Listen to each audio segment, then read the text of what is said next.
अखंड मंथन के सभी दर्शकों को नमस्कार। आज के भविष्य दर्पण के विशेष एपिसोड में हम आपको बताएंगे अगले एक वर्ष अर्थात अगस्त 2022 से लेकर अगस्त 2023 तक कैसा होगा भारत का भविष्य। हमारे ज्योतिषी विश्लेषण का आधार होगा मेदिनी ज्योतिष एवं इसी आधार पर हम भारत की दशा, महादशा एवं अंतरदशा को देखकर भारत का आगामी भविष्य का विश्लेषण करेंगे। भारत की कुंडली को देखें तो इसमें चंद्र की महादशा चल रही है, किंतु 11 दिसंबर 2022 की समय अवधि में बुध ग्रह के अंदर चंद्र की अंतर्दशा चलेगी, जो कि भारत के लिए मध्यम समय कहा जाएगा। इस दौरान आर्थिक चुनौतियां तो रहेंगी, किंतु राजनीतिक स्थिरता बनी रहेगी। मात्र भारत के उत्तर एवं पश्चिमी राज्यों में प्राकृतिक आपदाएं अधिक आएंगी। 20 सितंबर से 12 अक्टूबर तक का समय अत्यधिक संवेदनशील रहेगा और इस समय प्राकृतिक आपदा के कारण धन हानि अत्यधिक होगी। इन क्षेत्रों में जनता प्रदर्शन कर सकती है और राजनीतिक अस्थिरता भी रहेगी। इसके पश्चात 11 दिसंबर 2022 से लेकर 11 जुलाई 2023 तक चंद्र की महादशा में केतु की अंतर्दशा चलेगी। इसके पश्चात चंद्र की महादशा में शुक्र की अंतर्दशा चलेगी। इन दोनों ही ग्रही स्थिति में अर्थात चंद्र में केतु के अंतर्दशा में देश की आर्थिक स्थिति आरंभ में तो अच्छी रहेगी, किंतु जैसे ही शनि कुंभ में आएंगे उस समय किसी बड़े नेता का स्कैंडल सामने आ सकता है।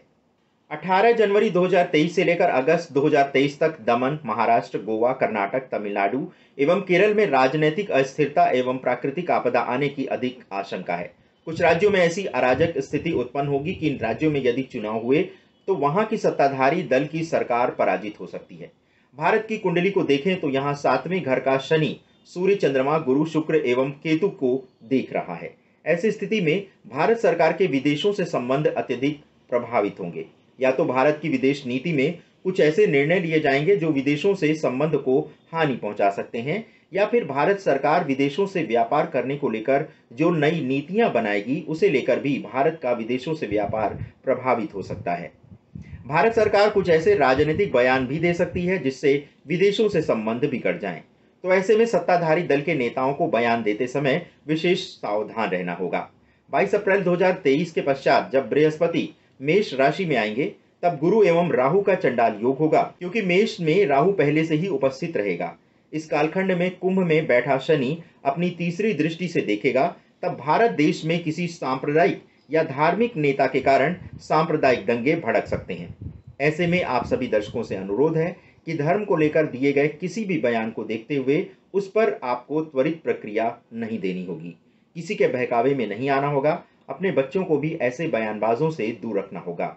यदि आपने ऐसा नहीं किया तो ऐसी स्थिति में जन और धन दोनों की हानि हो सकती है। यहाँ तक कि गृह युद्ध जैसी स्थितियां भी बढ़ सकती हैं। किसी नेता के सांप्रदायिक भड़काऊ बयान को लेकर भी पूरे देश में ऐसी हिंसा भड़क सकती है जिससे भारत की छवि पूरे संसार में प्रदूषित हो जाएगी। आम जनता के लिए ये समय चुनौतीपूर्ण होगा।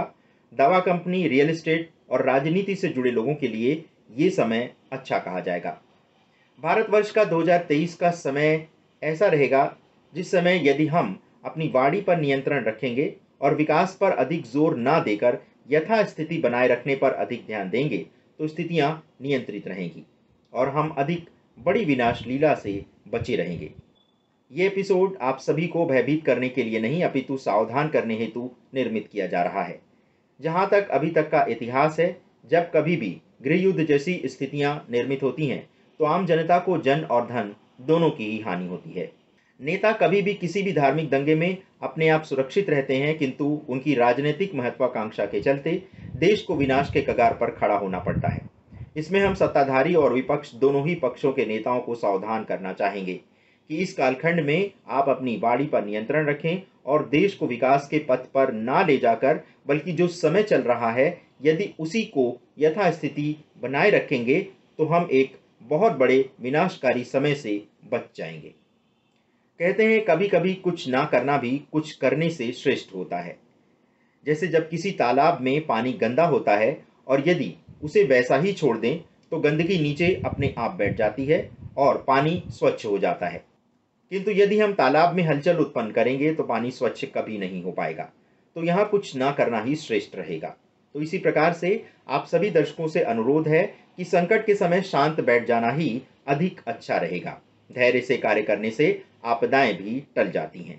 जैसे कोरोना महामारी में घर में बैठना ही अपने जीवन रक्षा का सर्वश्रेष्ठ उपाय था। वैसा ही समय आगामी 2023 में भी आ रहा है, जब घर में शांत बैठना ही हमारे लिए श्रेष्ठ होगा।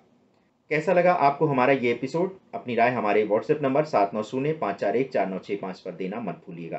धन्यवाद हमें इतना बहुमूल्य समय प्रदान करने के लिए। यदि आपको चैनल का कंटेंट अच्छा नहीं लगता है तो आप हमें सुझाव भी भेज सकते हैं और इसे डिसलाइक भी कर सकते हैं, और यदि आपको कंटेंट अच्छा लगता है तो आप इसे लाइक भी कर सकते हैं और सब्सक्राइब भी कर सकते हैं। दर्शकों, आप जनता जनार्दन हैं, जनता ही ईश्वर का रूप होती है और आपके दिए हुए सभी आदेश हमें स्वीकार्य हैं। धन्यवाद हमारे साथ बने रहने के लिए।